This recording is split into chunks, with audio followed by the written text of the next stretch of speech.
So I feel like I could do a weekly session on just the changes from week to week to week right at the moment. Many of you saw that last week Zillow announced that they have a touring agreement that is compliant in 24 states. Well, what about the other 26 states? Um, that's just one example, right? There are so many things in the real estate space right now that are fluid. And what I want to kind of make the point today about is staying in a open space with your mindset. In other words, don't get so caught up in the frustration and the fine print of the changes and what may happen next and what the change is leaving out, what the change is pulling in.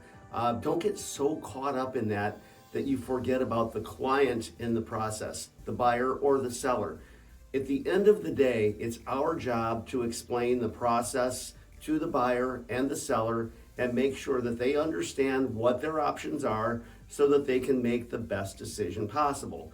So if we're looking at showing a online lead or a sign call prospect a listing of yours, that's probably a much different conversation than someone who you have a long-term relationship and a long-term sort of dialogue going with. So the importance there is making sure that you have some dialogues in your head ready to go that suit the circumstances at the moment.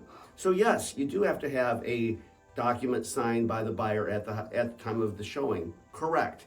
But if you do a single property showing agreement, buyer's agency agreement for just that property, it's a way to start the relationship. From there, you can grow it out further.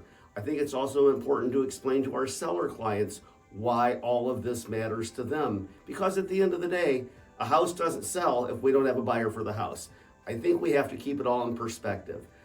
Please stay open-minded. Please listen. Please be aware of what's happening in the world around us.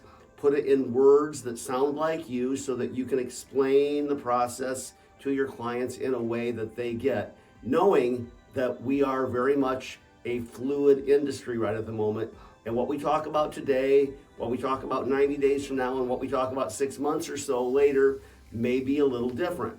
That's part of the change process. We'll be fine, we'll be fine, we'll be fine. We just have to change our way through this. Thanks for being here.